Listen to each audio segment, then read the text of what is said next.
Welcome to today's episode of Critical Mass Radio Show. I am your host, Ric Franzi. Paul Nienow is the managing partner at NienowTierney, and he is our guest in the first two segments of the radio show today. This business talk show airs live on Tuesdays and Wednesdays at 4 p.m. and Thursdays at our special time of 3 p.m. Of course, all of our shows can be heard live exclusively on Orange County's only community radio station, octalkradio.net. If you're listening to this show as a podcast, we do encourage you to listen live during our broadcast times. The show is brought to you by our advertisers, Brandman University, Center Club, Commercial Bank of California, Decision Toolbox, MBN Design, Smart Business Magazine, S&H Rubber, our longest tenured sponsor and our first sponsor, Succession Strategies, Tone Software, and UPS Protection. The goal for this show is to help you, our listening audience of CEOs running middle market firms, to improve your decision-making skills. All right, Paul, welcome to the program. Thanks for having me, Rick. It's our pleasure. Good to be here. It's nice to have you in the studio. Let's, very simply, tell us a little bit about your professional background. What did you do before you became managing partner of your own firm? Sure. I'm actually a born and raised in Orange County guy. I went to Cal State Fullerton. Right out of college, I took a job with a large local firm here. So I spent most of my career as an employee with a large local firm here in Orange County.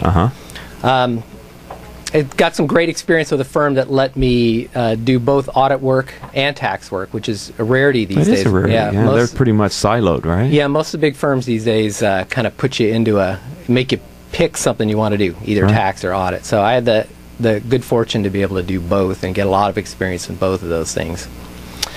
But, you know, maybe 10 years into my career, I kind of had an entrepreneurial itch and wanted to go out and do something on my own. And I was fortunate enough to connect with a guy named Bob Greer, who would ultimately be a mentor of mine. He was a long-term CPA in Orange County. His firm had become the Orange County Moss Adams office. Okay. And he had left Moss Adams and went to law school and was starting a legal practice, and I connected with him and helped service some of his accounting clients, and it helped me basically start my own practice without having to, you know, just hang out a shingle and not have any income with a young family. So it was a good opportunity. Wow. And how did that get to where you are now then? Well, and let me ask you a better question. Because I'd like to also know not only how did you get to your firm now, but what do you do, who do you do it for, and why do they pick you? In other words, what's your differentiation? Why over other CPA firms do they select your firm? Sure. Well, the experience with the larger firm, as well as my time with Bob, who was just a really, really smart guy, really set me up to be able to offer really sophisticated tax services that I don't think a lot of smaller firms are doing. And that's really our differentiation. We can provide some of the techniques, some of the information, just some of the services that really mostly only the larger firms are doing, but we're doing it in a small firm environment at better fees, much better client service, direct partner interaction, that kind of thing. Okay, and who do you do it for? We have CEOs of middle market companies listening to the radio show. They range from $2 to $100 million in every different industry and whatever, but who do you find are the clients that appreciate the kind of quality of service that you do? Yeah. Privately held companies, middle market firms. We have some industry specializations in real estate, manufacturing, distribution, construction. Those firms, we have some expertise that not many firms have in those areas. But really, it's firms with involved owners who want a CPA who's not only intimately involved in the business, but understands how it really it all merges into that owner's personal financial tax situation as well. Well, you know, it's so much of a business owner's professional wealth or just total wealth can be tied up in their business, right? And understanding the language of the business, which I think is the income statement, the balance sheet, statement of cash flows, what other reports that you can generate for them, really helping them to understand where the levers of growth are and cost control. I mean, that is, I think, a critical function for privately held firms that if they were public, they would be forced to understand that, right? Sure. Yeah. Sarbanes-Oxley, they would have to know their numbers cold. I think it's a best practice for a private company to operate like a public company in that sense. How do you feel about that? Sure, absolutely. Yeah, I think, you know, oftentimes owners of businesses, they hit a certain I hate to use the term, but critical mass with their business. And it's a good term. You can use it all the time.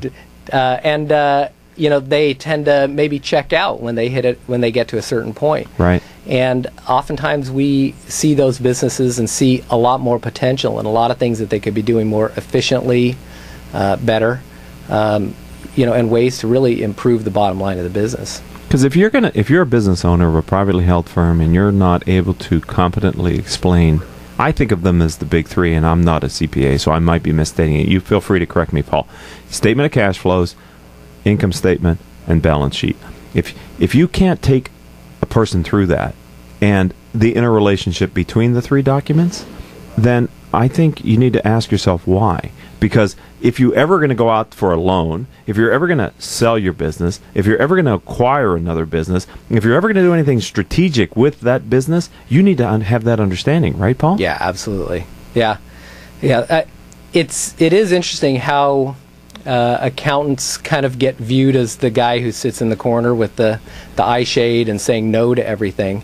But really understanding accounting, how transactions flow through a company's books, what the long-term implications are of the way things are presented, is really, in my view, the backbone of being able to run a business well and run it profitably. Right, without any surprises. Absolutely. Because that's where it comes home to roost. And many lower middle market firms, sub 50 million, do not have a CFO.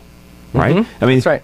And the difference between a controller, in my mind, and a CFO is where's their focus? Backwards or forwards? Mm-hmm. And that's what I think, and I advise my clients, who all have professional CPAs who do their accounting, to use their CPA as a surrogate CFO. Yep. To sit and have a planning session on a quarterly basis or whatever's the right interval for them, to really look at it and say, here's where I want to take the business. Do I have a financial engine capable? And if not, what instruments and tools do I need to make the business capable of realizing my vision for the business? Yeah.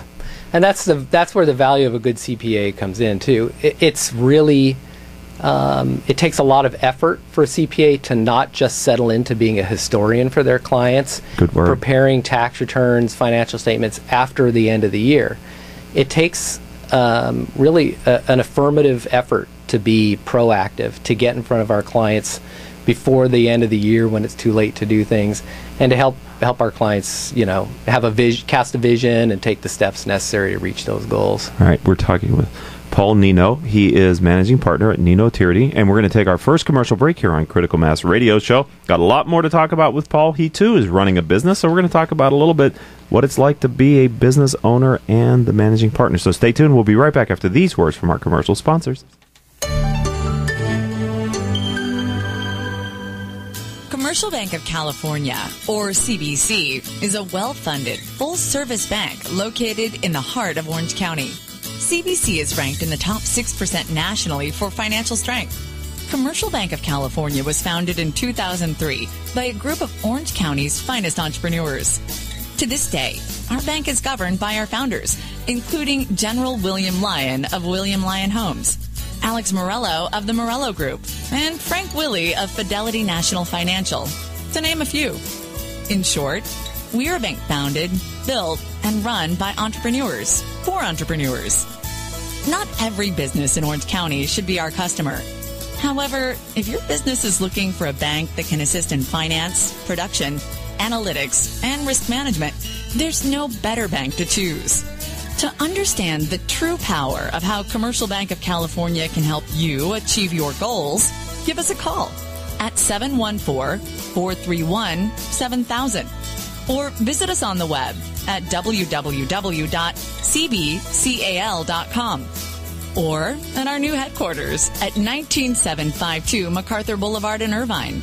Member FDIC.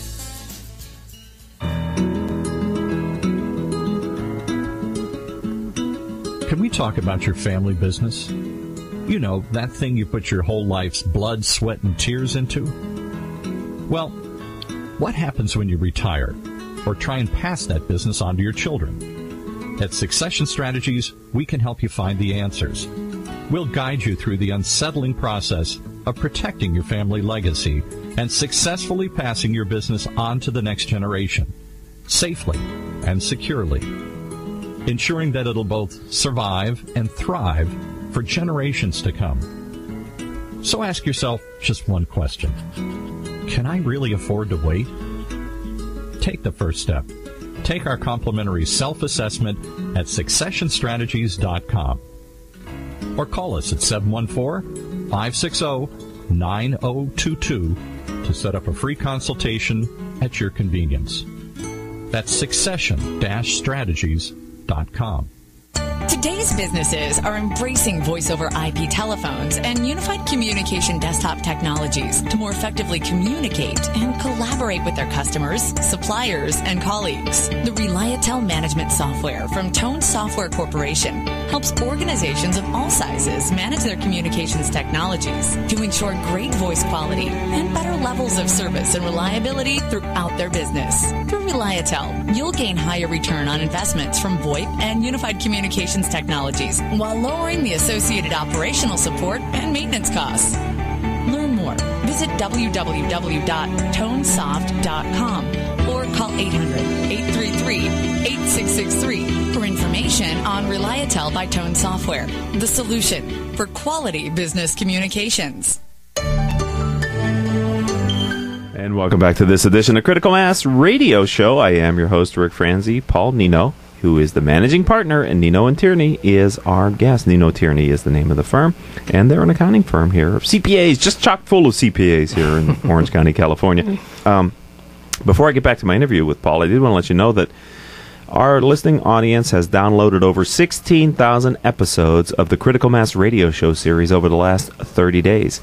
That's twice the number of downloads we had in January of 2013. And I want to let you know that I appreciate your continued continued growing support. All of our shows can be heard live on Orange County's radio station, octalkradio.net, rebroadcast from iTunes, Stitcher.com, Spreaker.com, and other business-oriented podcasting services. All right, Paul, let's turn our attention towards kind of your business. Can you talk with us about some of the services you've provided geared towards helping middle market businesses? You talk about differentiated services. Can you give us kind of a context for what you mean by that? Sure. Well, we do offer traditional CPA services. We're a full-service CPA firm offering audit work, tax work, accounting, consulting. But we also do offer some unique services like recruiting, budgeting, forecasting assistance, really processes and policies, implementations. We've got one individual on staff who's an expert in these areas, and those are some, getting to the core of a business, things that a lot of firms our size don't offer. Right. When you say recruiting, what type of recruiting? If our clients need a controller, okay, so within the financial aspect, yeah, okay, yeah, we've got, we hear of people, we meet people, we've got a network, we help them screen, we help them, understand the things that they should be asking, and we can assess maybe some skills that maybe a marketing-minded CEO may not be able to assess. That's really a powerful idea, Paul, because I know from direct experience, when you're interviewing someone who has domain expertise that you don't possess, how do you really know what they know? I mean, you sort of take it for granted. That's right. You sort of would be nice to have a set of eyes on that of people who really can truly understand the context and the answer and have a follow-up question that maybe digs a little bit deeper. Yeah. And in this area, again, all of our key reports are key reports when you're the president or CEO of a middle market firm. But in my experience, the people who are running the finance side of the business Jack Welch said, if you're the CEO, you should have the VP of HR on one side of your office and your CFO on the other, because those two people control the resources of your business. Sure. And it made a lot of sense to me. Matter of fact, when I moved our office in Delphi, I did that. I took Jack's opinion and experience, and I put my CFO and my HR person on either side of me, because invariably that's the place I went the most too. Yeah, right. Absolutely. That's who you go to see during the day when you're running a business. Walking down exactly. halls. It's a shorter walk for me, and I could kind of keep an eye on them, and I sort of knew what was going on in their office too. Right. Who's coming in and going out. Yeah. And for our clients, we try to develop the kind of a relationship with our clients where we understand, what our clients' personalities are like, who they would work best with, where their skill set weaknesses are, and we can really help them, plug in somebody that would be a good fit for them. All right. Well, that is beyond the typical or traditional role of a CPA firm for a lower middle market or middle market firm. Thank you for helping us to understand that. Are there any major trends that you've experienced with the current market when it comes to middle market companies? I'm wondering, from what you're seeing and the kind of service level that you provide, could you share any of those trends or observations that you have? Well, a couple come to mind. The first is I see, for our clients here in Orange County, businesses rebounding, businesses doing pretty well. Our clients are, I think, finally feeling like they can breathe easy after the, 2008 downturn. And I have a lot of good friends that are CPAs, and I know that they're seeing this with their clients as well. So that's the accountant's perspective on the economy here. The other trend I see is just kind of continued regulation, continued complexity of the tax laws, continued compliance with regulations for our clients. I mean, it is so difficult to not break a rule that becomes an important part of what we do for our clients, is making sure that they're not unintentionally or unknowingly stepping on a landmine of some kind of tax law. It gets more complex every year, and it changes every year. That's right. I have, in the CEO peer groups that I lead here in Orange County, every fourth quarter I invite some attorney that I know to come in and talk about the changes in some laws. The employment laws are always easy because they change every year, and they're counterintuitive, and it's always fun. But after a while, you can sort of get overwhelmed with that idea. It's almost, it is really difficult to stay out of trouble in employment law. It's very difficult in the tax law. I mean, Really? we at our firm, we have to kind of determine each a specific person in our firm to stay on top of this particular area of the law. This person stay on top of sales tax things. That it's that complex that you have to really be specialized to stay on top of things. Right, and those are areas of revenue for the governing bodies, right? Absolutely. Tax law, etc. So it's a good place to spend money if you're the government, because you might make money there by discovering or uncovering things that were done incorrectly, whether, to your point, intentional or not. You're still liable for the effect as the business owner. And some of those can go back quite a ways, can't they? Absolutely, yeah. And penalties and interest, you let something sit for a few years and, you're looking at twice the amount that it would have been a few years ago, Right, so catch it early. Yep. Yeah, or avoid it, right? Yeah, if you can't avoid it. The best thing to do is avoid it. And that's why, to use your term, it's important not just to be the historian of the financial performance of the company, of your clients, right? To be an engaged partner. Yeah. Right.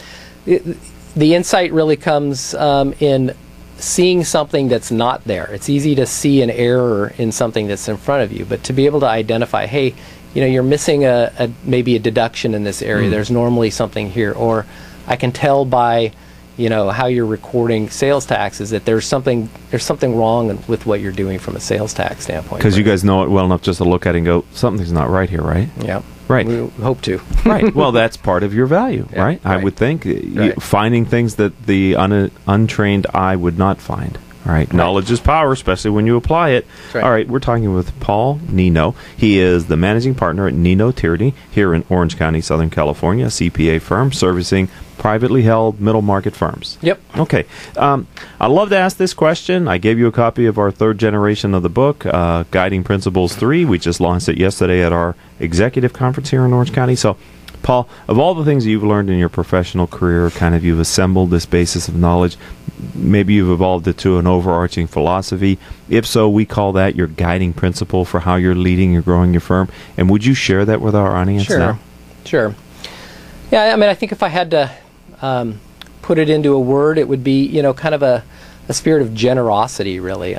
We work hard to go the extra mile for our clients. We work hard to go the extra mile for any business associate that we have. And I've just found that being generous with our time, with our expertise, always comes back to prove to be successful for us. I was recommended to read a book this summer, a book called The Go-Giver. I don't know if you've heard of that or read that book, but it really it was an interesting little quick read. I read it on an airplane in one sitting, and it really kind of encapsulated for me, the way I've been operating, for the last 25 years. Well, I find that interesting because on a business that's predicated on billable hours, to have the managing partner have that as their guiding principles, it sort of shapes my view of your firm. So in practice, it must come through, because the follow-up question to your guiding principle is how does that get implemented, or how does that affect the behavior of the firm? And I think I'm sort of going down a road that says, while billable hours are important, the relationship with the client is more important. Absolutely. Billable hours are obviously, that's our widget, that's our inventory, that's what we sell. So, being a good steward of our billable hours is an important thing for us. But we encourage the staff. We have time codes for our staff worksheets that are called billable. They get credit for being billable when they're serving in the community, when they're doing something extra for the clients, whatever that might be that's outside the scope of a particular project. We need to manage that stuff, and it can't get out of control. But that, we are constantly trying to find ways to integrate that into what everybody in the firm is doing day to day. So if someone would like, there's a CEO out there running a middle market firm, or maybe more than one, and says, I like Paul's philosophy, I think his firm is helping companies like mine. How do they find you online? How would they find your firm? Best place is our website, which is ntcpas.com. So that's NienowTierney, CPAS.com. Well, I'm glad you didn't have to spell out your whole, both you and your partner's name, right? Yeah, that's a smart call. However decide, we'll just use the initials and be done with it. That's right. Genius. Marketing genius, I say. All right, Paul, I want to thank you for being a friend of the program, welcome you to the critical mass community. Nothing but continued success as you lead and grow your firm. Thank you for having me. This was great. That's our pleasure. All right, ladies and gentlemen, we're going to take a short commercial break here on Critical Mass Radio Show, and when we be back, we'll be back to the show after these words from our commercial sponsors.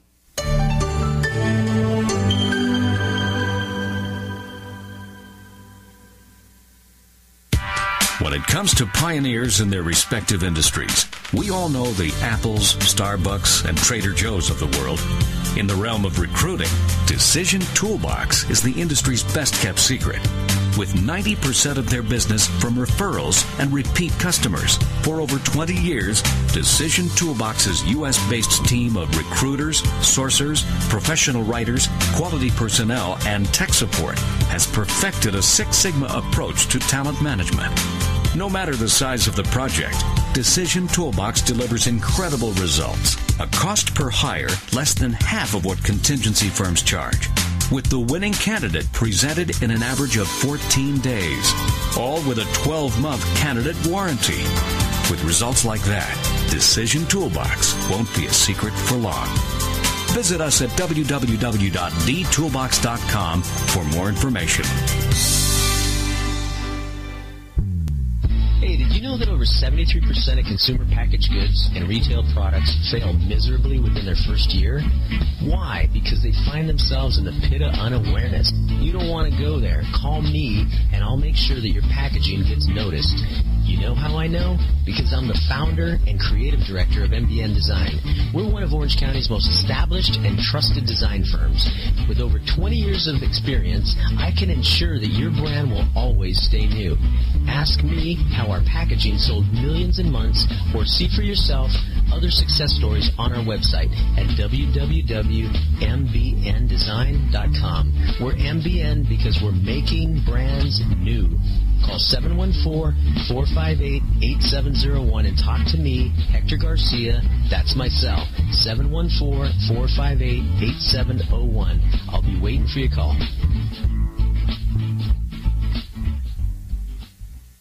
UPS Protection has been protecting systems in the U.S. against brownouts, blackouts, and poor quality power for over 25 years. We provide power protection systems, including UPS, lighting inverters, generators, and service for clients from coast to coast. We specialize in solving all your power needs. As a direct reseller of the best brands in the industry, including Liebert, PowerWare, and APC, we can solve all your power protection needs.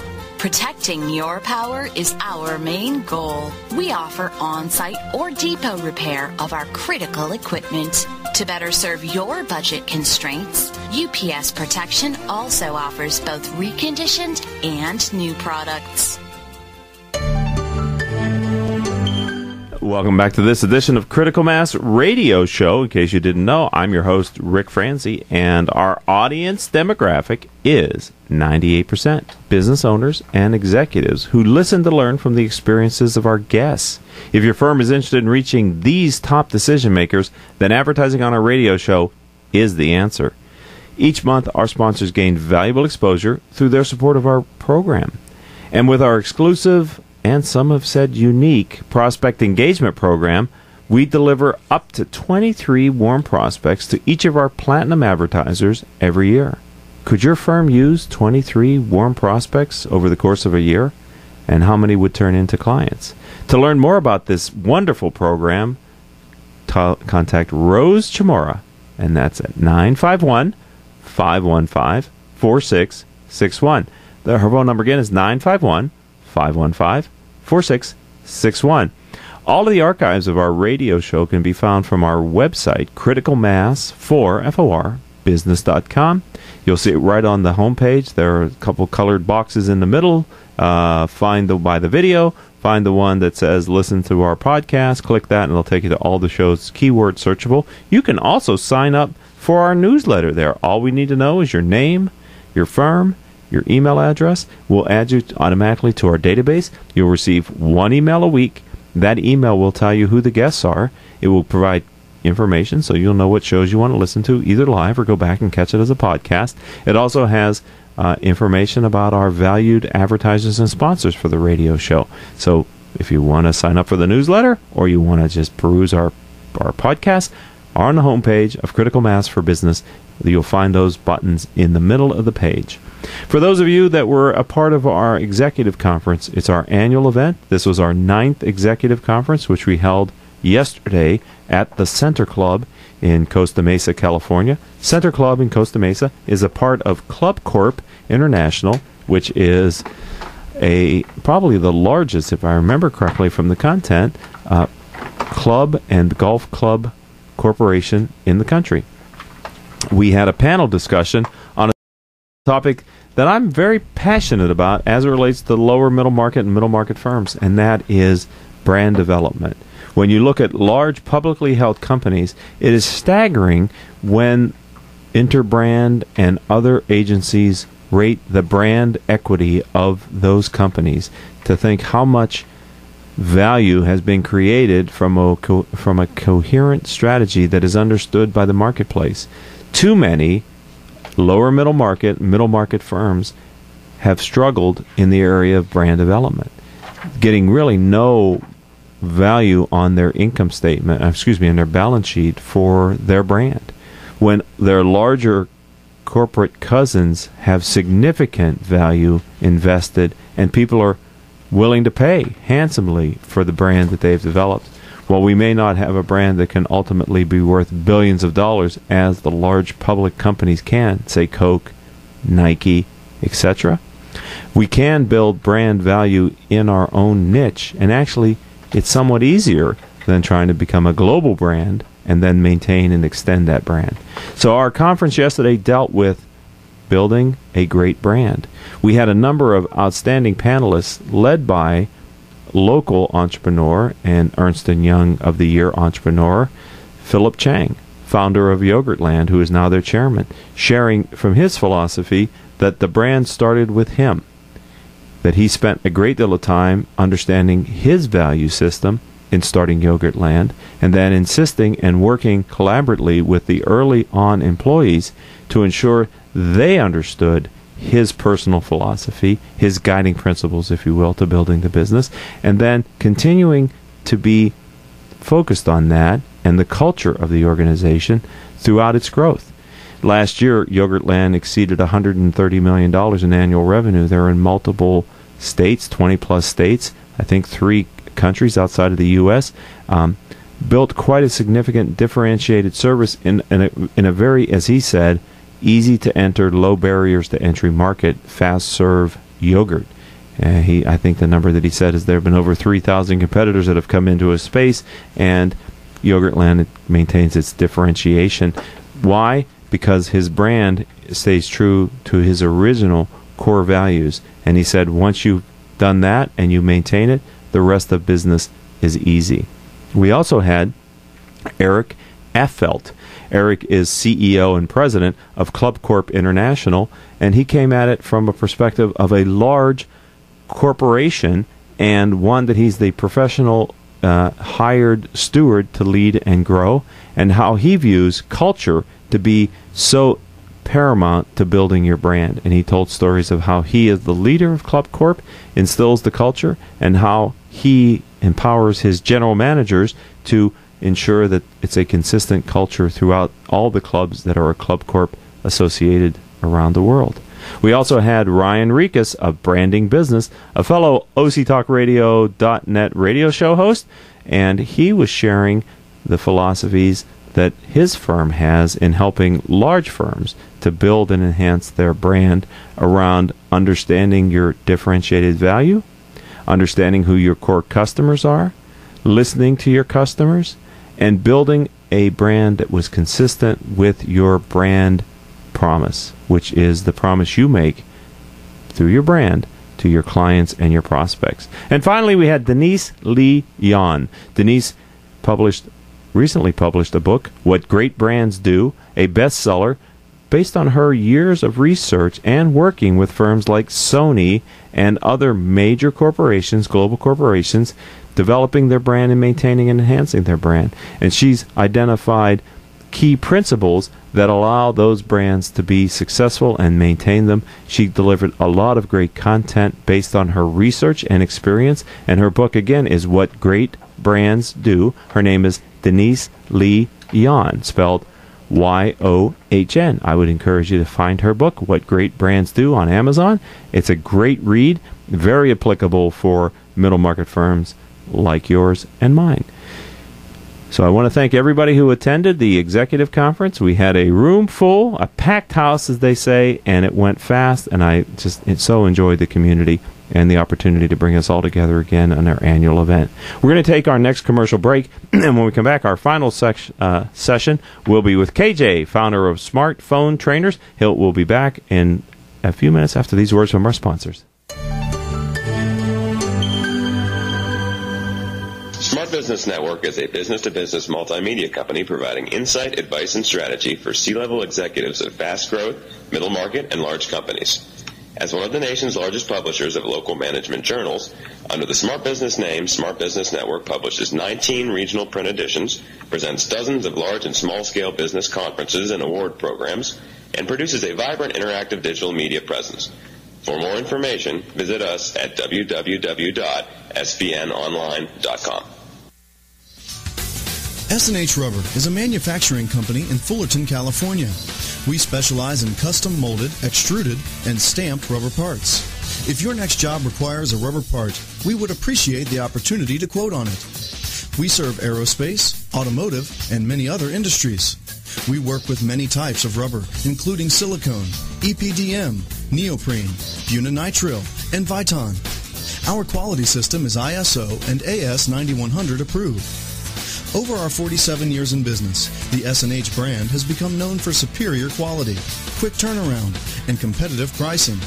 Please check out our website at www.shrubber.com or call 714-525-0277. Let S&H be your sealing solution. There's something positive about the word up. When things are looking good, they're looking up. When someone's down, you cheer them up. So how do you move up? Well, when it comes to getting your bachelor's or master's degree, there's one university that stacks up, Brandman University. Brandman is ranked by U.S. News & World Report as one of the nation's top 10 universities for online bachelor's programs. Brandman's online graduate programs in business and education also receive top honors. So look us up at brandman.edu. Brandman University. Move up.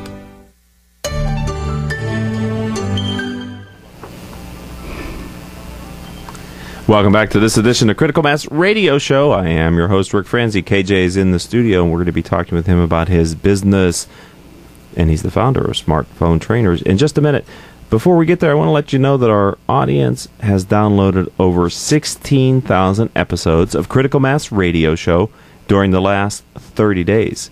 That's 2x of what our downloads were in January of 2013.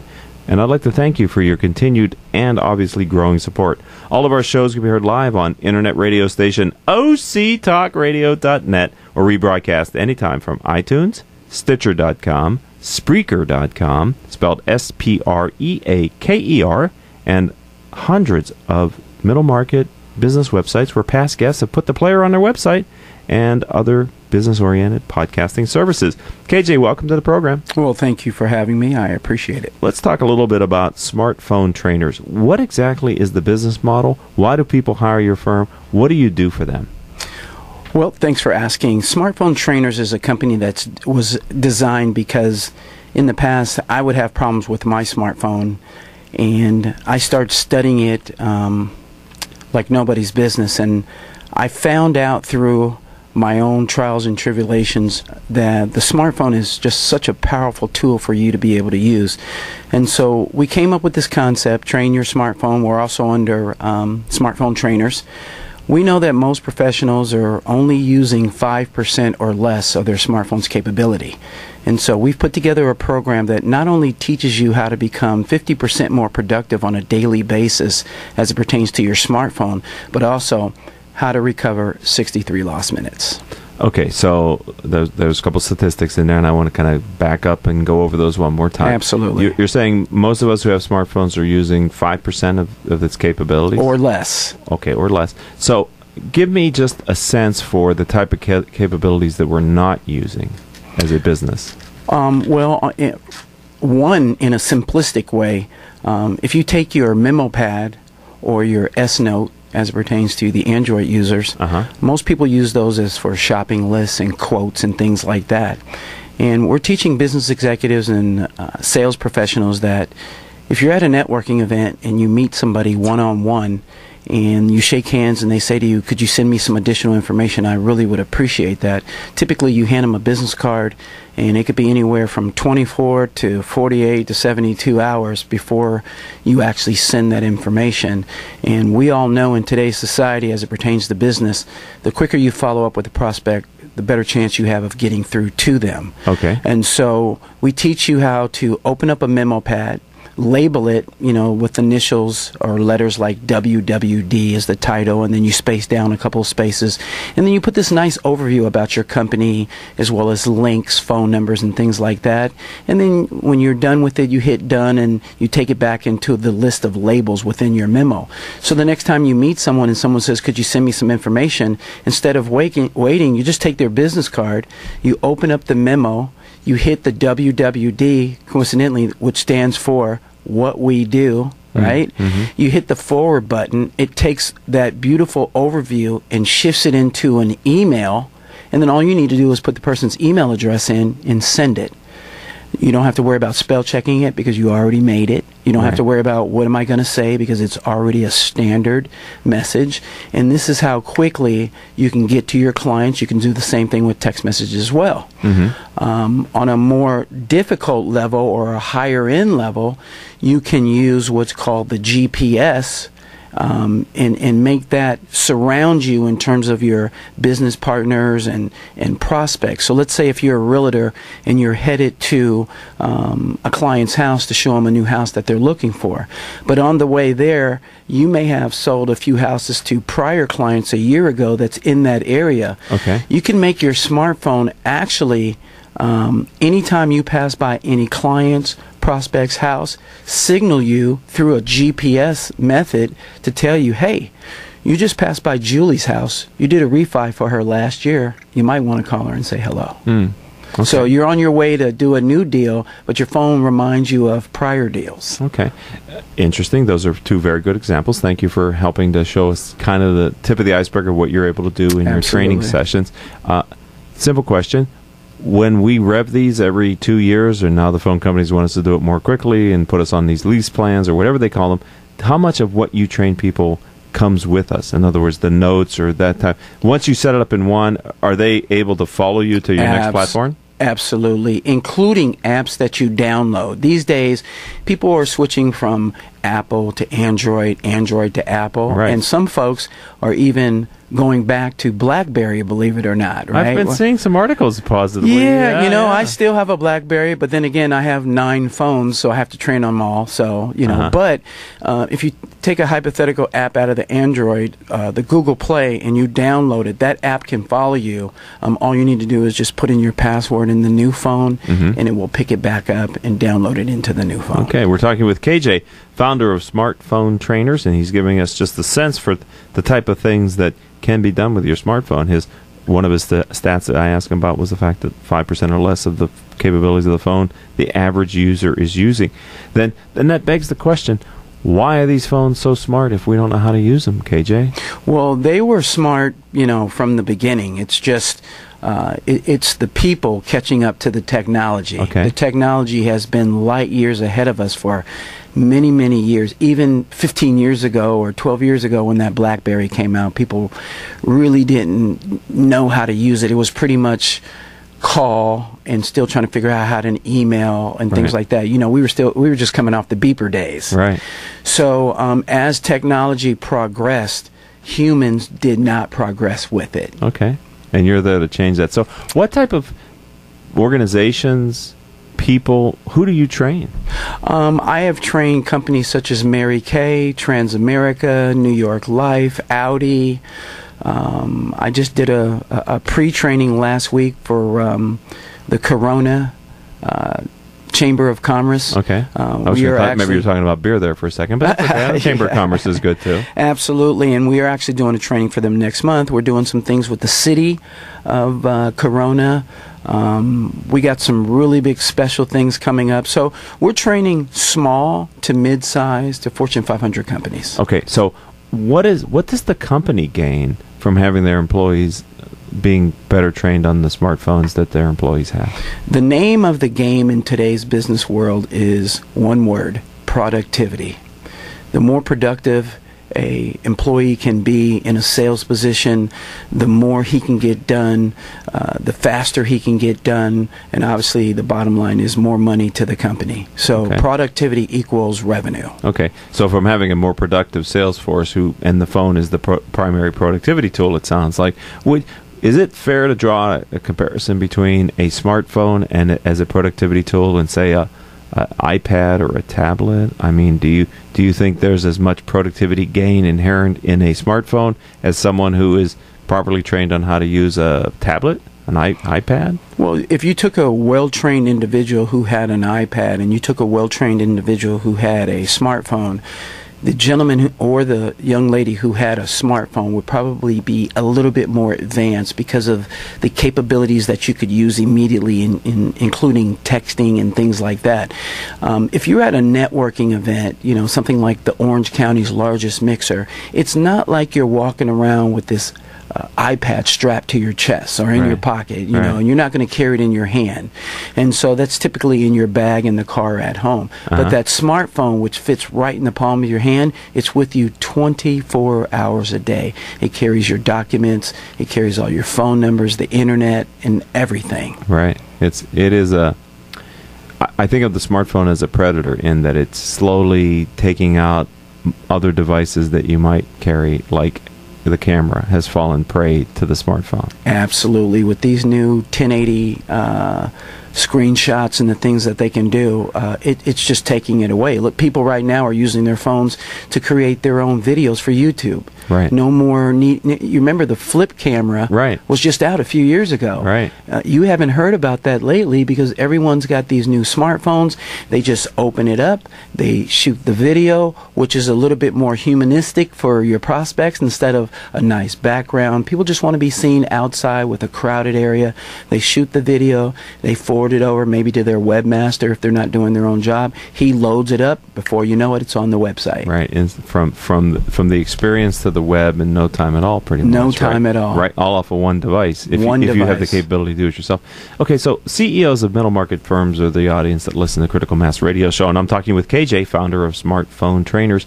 So, Are there tools and capabilities of a smartphone that could assist the CEO in understanding how his or her field sales force is conducting themselves? Absolutely. There are various programs that a CEO could literally be on his private jet in the middle of nowhere and still know what his sales force is doing. There's all sorts of CRMs and things like that, but there's also techniques and tips that I teach to be able to have him and his smartphone communicate for him on his behalf. And I'll give you an example. Yeah, please do. Let's say I have, which I do, a lot of clients on the East Coast. I could put my phone to sleep, and I can go to sleep right with it at midnight. And at 3 a.m., the phone can turn on by itself and start to communicate via email and text messages and things like that with the clients on the East Coast. Therefore, when you wake up, if you want to look at this way, then you're 3 hours ahead of your competition. Okay. Absolutely. So basically you're putting that information into the phone before you and it go to sleep, and when it wakes up, it's just delivering what you've created during normal work time. Automatically. While you're snoring away. Right. So that's another example of productivity. Absolutely. Right? You do the work, and then you're not playing that old saying, right? The what is it? The early bird catches the early worm. Is that what they say? That's what they say. That's a good saying. Just put it in the smartphone. All right. Okay. So how did you get so enamored and see a business around the smartphone? That's probably one of the best questions I've ever got. I'm a veteran of the military. I served on the battleship Missouri for 5 years in Desert Storm War. I was actually a hygienist, and when I got out, lots of things went on, but I ended up getting into the car business as a car salesman, worked my way up to general sales manager, and then one day I decided to go on my own and become an auto broker. And it was then when I was using my smartphone, playing with it every day. Oh man, I could remind my clients of their oil change in 3 weeks. Oh, I could remind my client that I have a sale going on in 2 months. Tell a prospect, tell a friend, we'll pay you a referral fee. And then I started flying to different geek shows and seeing the operating system and how it worked, and started listening to other people. And but it was never for a business. It was always for myself. Right.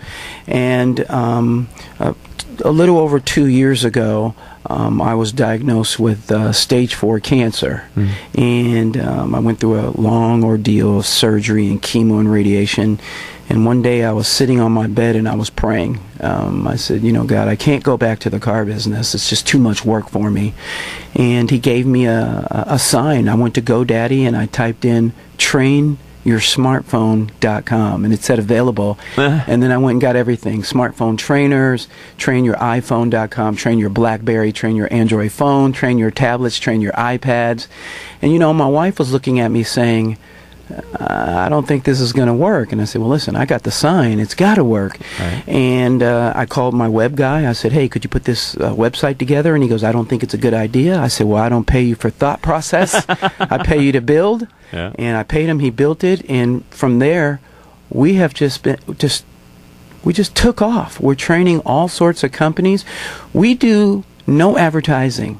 Yes, we get 10 referrals a week of different companies, and I'm always getting a company calling me saying, could you come out and do a 20-minute overview? So we do 20-minute free overviews to wet your whistle to determine if we're a fit for what you need. Right. It sounds like companies with large sales forces, companies that have, or an individual who has a lot of interacting with clients, existing clients, past clients. You talked about real estate agents. So I can see a number of demographics that would find what you're doing to be very valuable. I almost think that while it's equally as valuable for the solopreneur to scale the business, for you, the larger the firm, the better off you are, because you have more people who need to know how to use their phone. Absolutely. I think a sales force, I think the most I've taught in one room was 600. Okay. And that could be a challenge, training 600 people on their phones. I've seen people with their phones. Holy cow. Yeah. Well, the thing is when we are contracted to work with a company, there's a lot of things that go in play, including a pre-sales training letter, so to speak, to tell how many ever people will be in the course, how to prepare for the course. Okay. Because what we don't want to happen is the day of the training, people have memory problems and things like this. My battery's dead. Yeah, so we send them all this thing a few weeks in advance Okay. to say, this is how you prepare. Yeah. And it doesn't matter what smartphone, we teach across the board simultaneously. That's amazing. Well, I think we just scratched the surface here on what you're doing, KJ. I wish you nothing but continued success with smartphone trainers. So again, if someone wants to find you online, what website should they go to? They can go to smartphonetrainers.com, or you can go to Train Your Smart, which is the easier one, Right. trainyoursmartphone.com. On there, there's buttons that will send you to our YouTube channel. We're giving away free tips on YouTube on how to use this incredible productivity tool. Oh, that's amazing. I love entrepreneurs, especially when they build a business out of their own personal need, which is sort of your story, Absolutely. right? That's wonderful. Thank you for your time and Yes, being sir. a friend Thank you of the for program. having me. I appreciate that. All right, ladies and gentlemen, we're going to call it a day here on Critical Mass Radio Show.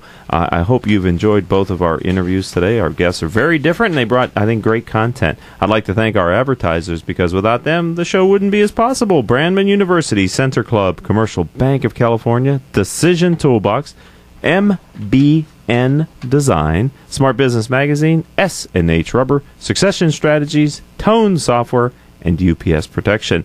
If you'd like to learn more about Critical Mass for Business, visit our website. Maybe you want to be a future guest on a radio show. Possibly you want to advertise and take advantage of our prospect engagement program. Visit our website, criticalmass4forbusiness.com. This is your host, Ric Franzi, saying until the next show, I hope all of your business decisions will move your company in a positive direction.